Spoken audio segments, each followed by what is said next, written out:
Hai teman-teman di seluruh Nusantara, pada kesempatan kali ini saya akan melakukan perbaikan kulkas Electrolux set by set dengan keluhan tidak dingin di bagian ruang refrigeratornya ini. Nah, di sini saya coba rasakan untuk ruang refrigeratornya ini memang terasa tidak dingin. Ini raknya juga saya coba raba. Nah, seperti ini. Dan di sini untuk air mineral yang berada di ruangan ini, di sini saya rasakan memang benar tidak terasa dingin. Oke, untuk pengaturan suhunya di sini diatur di posisi maksimal. Namun suhu di ruang refrigerator ini tetap tidak ada perubahan ya. Oke. Di sini ada model bisa kita lihat yaitu Electrolux ER7299S ya. Oke, arusnya di 1,3 ampere menggunakan refrigeran R134. Oke, begitu. Jadi keluhannya yaitu di ruang refrigeratornya tidak dingin. Untuk ruang freezer di sini kita coba cek. Untuk ruang freezer di sini saya coba lihat proses pembekuannya masih terlihat normal. Di sini air mineral yang diletakkan di tempat wadah ini tetap beku. Nah, ini. Jadi untuk ruang freezernya mantap ya. Sepertinya tidak ada masalah. Jadi masih bisa membekukan. Baik. Jadi seperti itu keluhannya, yaitu masalah di ruang refrigerator yang tidak dingin untuk kulkas set by set ini. Namun untuk ruang freezernya masih normal. Oke, kita akan coba lakukan pengecekan lebih dalam lagi. Dan untuk ruang refrigerator di sini kita coba teliti. Di sini ada kap pada saluran udara. Kita coba bongkar dulu. Ya, di sini ada skrup yang harus kita lepas. Kita harus pastikan apakah hembusan udara yang berasal dari ruang freezer ini bisa normal berhembus. Nah, ini untuk kap saluran ventilasi udaranya sudah kita buka.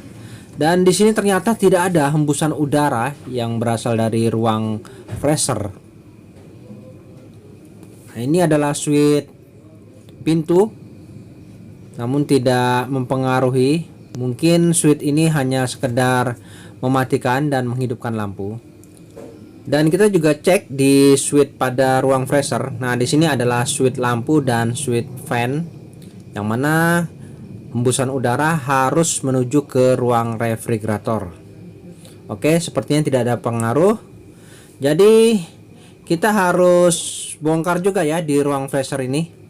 Maka dari itu baiknya kita kosongkan dulu untuk bahan-bahan yang ada ini sebelum lebih lanjut kita lakukan pembongkaran. Oke, di sini untuk bahan-bahan makanan sudah saya kosongkan ya, kita keluarkan. Kita lihat di bagian freezernya ini. Nah, di sini terlihat ada gumpalan salju pada ruang freezernya ini, di cupnya ini. Ini menandakan ada yang tidak beres, artinya terjadi pengeblokan pada bagian evaporatornya. Jadi sudah nampak ya masalahnya. Ini kita kosongkan dulu rak-raknya ini. Dan setelah kita kosongkan, di sini kita harus bisa membongkar cupnya ini untuk melihat kondisi salju pada evaporatornya. Yang normal tidak ada pembentukan salju seperti ini karena ini sejenis kulkas no frost ya, tidak ada saljunya. Oke, kita coba tarik keluar. Dan di sini setelah saya coba keluarkan supaya lebih enak kita meneliti, kita coba lihat ya untuk mesin kompresor yang digunakan. Namun di sini ada penutup kap belakang. Kita coba buka dulu untuk melihat apa saja komponen yang ada di bagian belakang ini. Oke, di sini nampak jelas ya isi dari mesinnya menggunakan kondensor tambahan ya. Dan di sini ada seperti bimetal otomatis ya pada bagian kondensornya. Untuk mesin kompresornya cukup besar di sini ya. Oke, untuk mesin kompresornya menggunakan EGU 130 HLCW yang kategorinya ini adalah setengah PK ya, teman-teman. Wah, cukup besar ternyata kompresor yang digunakan. Oke, di sini untuk fan kondensornya. Baik, untuk penampungan air di sini nampak kosong. Nah, ini sudah merupakan suatu petunjuk bahwa tidak ada air yang mengalir ke penampungan dan menggunakan sistem timer ya, teman-teman. Wah, baru kali ini saya ketemu untuk kulkas set by set menggunakan sistem timer. Ya, oke. Nanti kita coba lakukan pengetesan. Dan mesin kompresornya di sini menggunakan kapasitor running. Di sini keterangannya 4 mikro yang digunakan ya untuk kapasitor runningnya. Oke, ternyata menggunakan sistem timer. Biasa untuk kulkas set by set itu sudah digital ya atau semi inverter. Namun di sini menggunakan sistem timer ternyata. Nah, ini yang perlu kita pelajari. Ternyata untuk kulkas set by set yang biasa sering kita jumpai yaitu semi inverter dan full inverter. Namun di sini menggunakan sistem timer dan bentuk timernya juga sedikit unik ya, jarang sekali saya temui di pasaran. Nah, seperti ini timernya. Oke, dan di sini tidak ada keterangan apakah timer ini menggunakan sistem 13 atau 14 ya. Namun di sini ada petunjuk, ada angka 1, 2, 3 dan 4 pada pin-pinnya. Oke. Untuk lebih jelasnya kita coba bongkar di bagian freezernya ini. Kita harus lihat kondisi evaporator yang mengalami pengeblokan ini. Ini kita coba lihat. Oke, di sini ada beberapa baut yang harus kita lepas dulu untuk membuka cupnya ini. Namun sebelumnya untuk bagian cup ini kita cairkan menggunakan air hangat atau air panas supaya bongkahan es yang melekat ini bisa sedikit mencair. Dan setelah mencair kita baru bisa membuka cupnya ini secara perlahan. Oke, di sini sudah nampak ya bentuk evaporatornya seperti ini, dan memang terjadi penggumpalan salju yang cukup tebal. Nah, ini yang menyebabkan ruang refrigerator menjadi tidak dingin karena terjadi pengeblokan di ruang freezernya. Oke, untuk melakukan pengecekan di mana letak kerusakannya, di sini kita coba cari yang namanya bimetal defrost. Nah, ini bimetal defrost tersembunyi di sela-sela evaporator ini. Kita coba cari untuk kabelnya yaitu merah dan biru. Nah, ini merah dan biru ya untuk kabel bimetal defrostnya. Nah, untuk melakukan proses pengecekan pada saat kondisi seperti ini adalah waktu yang tepat. Apakah bimetal defrost ini bekerja? Kita lakukan pengukuran menggunakan multitester di skala kali 1 ya. Apakah kondisi di saat terjadi pengeblokan ini bimetal defrost ini menghubung? Di sini saya coba lakukan pengukuran. Oke, untuk bimetal defrostnya ini ternyata connect ya, mantap. Jadi untuk bimetal defrostnya normal, tidak ada masalah. Kemudian kita coba cek untuk fuse serta heaternya ini. Pastikan fuse dan heaternya ini tidak putus. Oke, untuk fuse dan heater biasa sudah tersambung. Kita coba cek di bagian soketnya ini. Oke, di sini ya kita coba ukur untuk headernya ini apakah normal. Dan ini ada kabel abu-abu dan kabel pink. Ini adalah kabel header. Pastikan headernya tidak putus. Oke, ada nilai hambatan menandakan untuk kondisi header ini normal ya, tidak putus. Jadi mantap untuk header, fuse-nya juga tidak ada masalah. Oke, selanjutnya untuk fan juga saya rasa tidak ada masalah. Kita kembalikan dulu soketnya ke posisi semula. Dan untuk bimetal defrost juga coba kita kembalikan dulu soketnya. Jadi untuk pengecekan di ruang freezer harus kita pastikan ya untuk kinerja dari bimetal defrost saat terjadi pengeblokan. Ini pastikan bimetal defrostnya kondisinya terkoneksi atau mengontak. Dan kita juga harus cek untuk header serta fuse. Jadi ini kondisinya mantap di sini, tidak ada masalah. Oke, untuk fan kita juga harus cek pada saat switch ditekan apakah berfungsi. Jadi di sini kita jelas untuk pengecekan fuse serta header. Nah, ini kabel headernya ini sisi kanan dan kiri ini menuju ke bagian bawah. Nah, ini menggunakan header plat. Oke, kita bisa lihat ya. Nah, ini di bagian bawah ini ada header plat.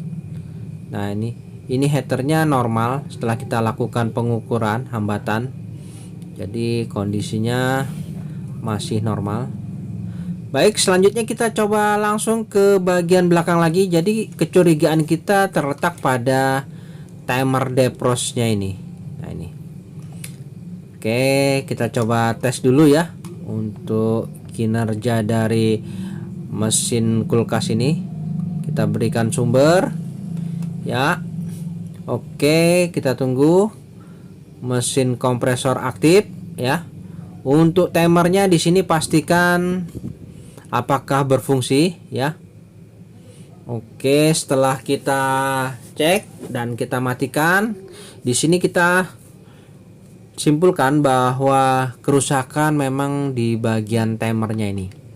Dan untuk pergantian timer ini saya menggunakan timer yang saya miliki, yaitu timer yang biasa di pasaran. Di sini juga memiliki pin 1, 2, 3 dan 4.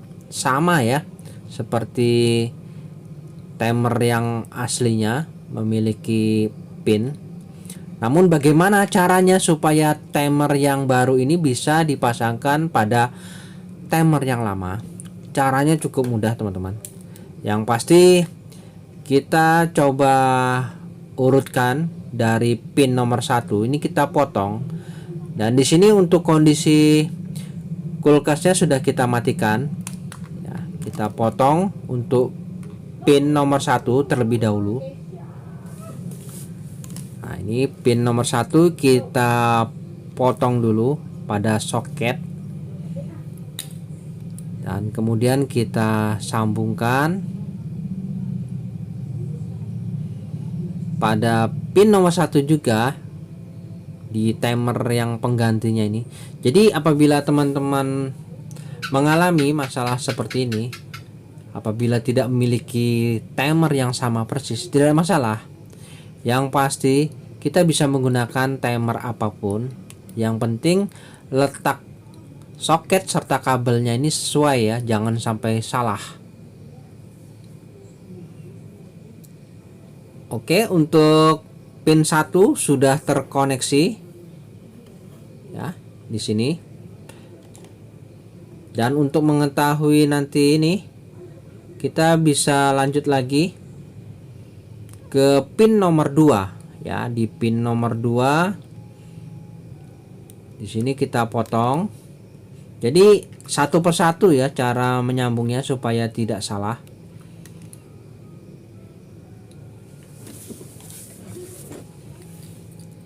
Oke, untuk pin nomor 2 kita koneksikan juga perlahan-lahan ya.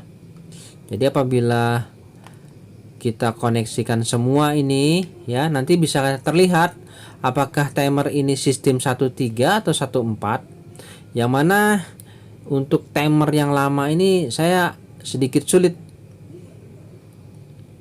menjelaskan apakah ini timer 13 atau 14 karena tidak ada petunjuk ya.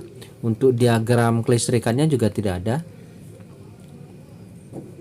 Oke, namun saya menggunakan sistem timer 13 sebagai penggantinya ini. Apakah memang benar ya? Nanti timernya ini cocok, nanti bisa terlihat pada saat kita lakukan pengetesan. Kemudian di sini kita lanjut pada kabel pin nomor 3. Di sini terdapat 2 kabel. Ini adalah kabel sumber dari PLN langsung. Oke, tidak ada masalah. Coba kita satukan terlebih dahulu, baru nanti bisa kita sambungkan.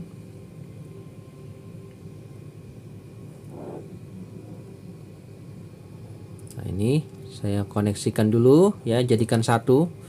Baru setelah jadi satu bisa kita sambungkan pada timer yang baru ini.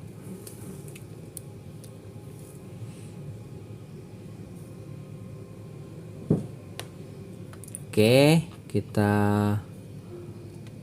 solderkan di pin nomor 3 ya, ini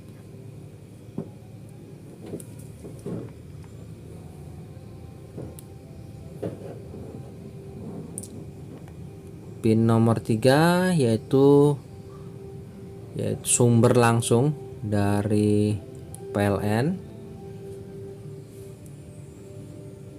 Oke, selanjutnya tinggal satu pin lagi.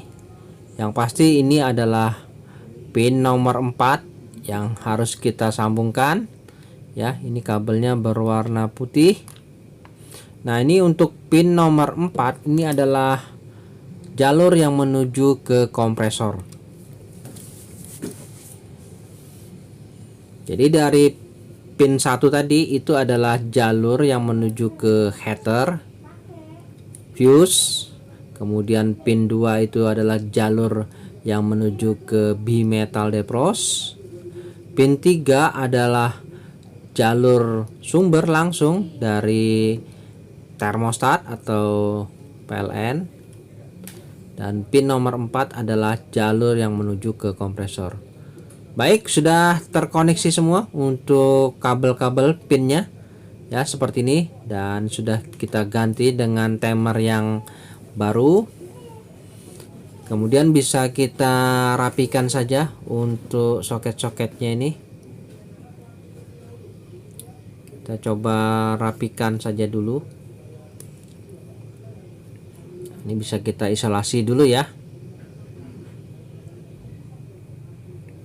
Oke teman-teman, setelah kita rapikan dan di sini sudah saya isolasi, dan sekarang timernya sudah saya pasang ya untuk timer sistem 13. Dan saya tidak tahu apakah ini benar atau salah, namun yang pasti kita tes terlebih dahulu. Dan untuk posisi timer kita atur di posisi defrost ya, defrost. Kemudian kita coba berikan sumber apakah heater nanti bekerja atau tidak, atau timer bekerja ya.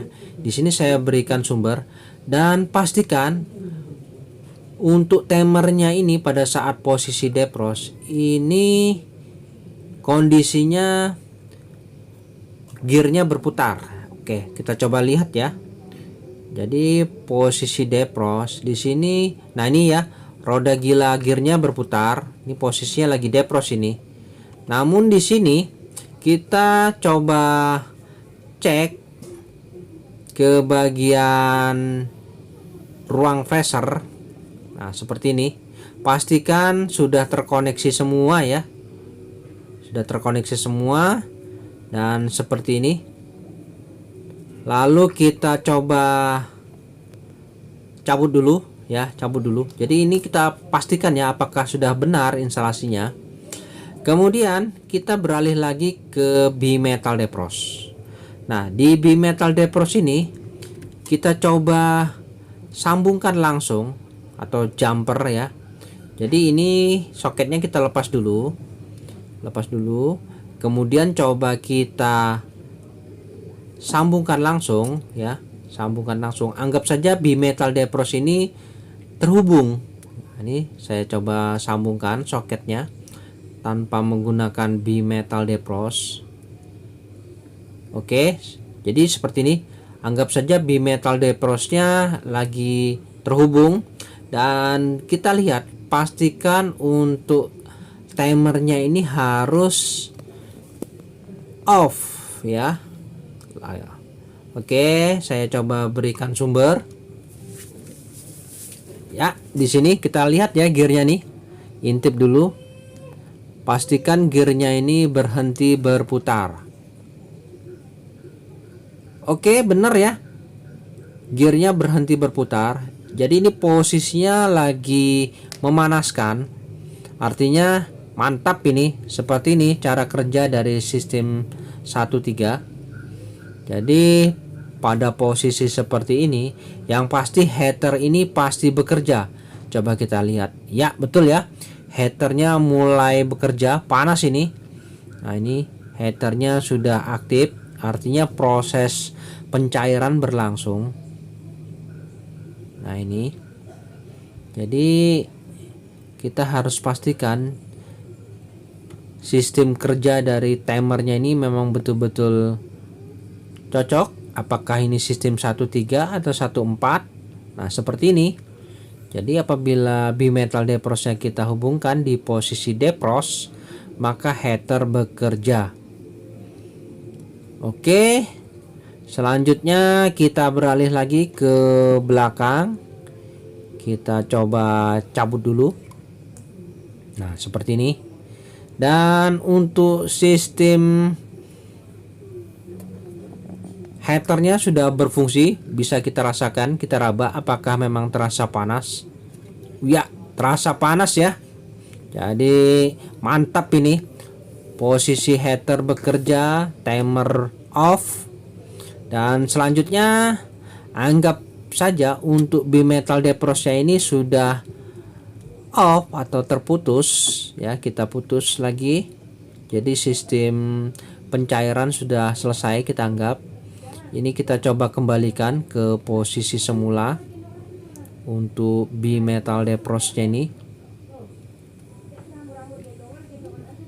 Oke, tadi kita jumper karena kita ingin tahu apabila posisi on bimetal defrost, heater bekerja, dan apabila kita lepas ya, posisi off bimetal defrost ini, heater berhenti bekerja. Dan pada saat seperti ini timer kembali aktif ya, berputar. Oke, kita kembalikan ya. Jadi ini bimetal defrostnya posisinya off, namun posisi timer lagi defrost. Dan kita lihat bagaimana, apakah timernya ini berputar. Kita lihat ya. Oke, kita coba tes lagi. Kita berikan sumber. Ya, di sini timer harus berputar lagi. Kita lihat ya. Oke, timer berputar ya, menandakan sistem instalasinya sudah benar ya. Berarti ini adalah sistem timer 1.3 ya.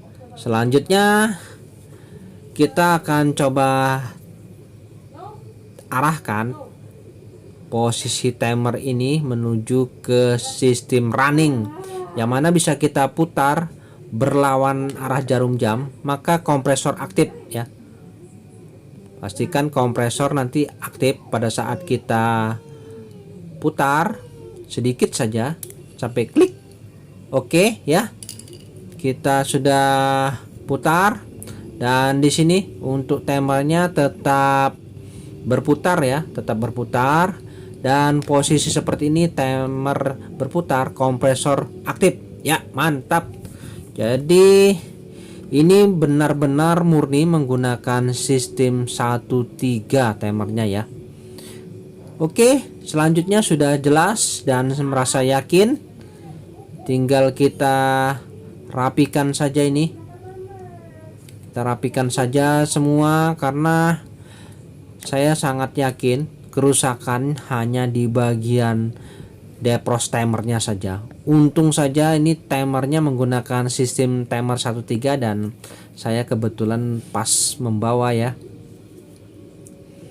Dan di sini tinggal kita rapikan saja, kita cek untuk fungsi switch fan aktif ya pada saat switch ditekan, dan apabila switch dilepas fan-nya ini off.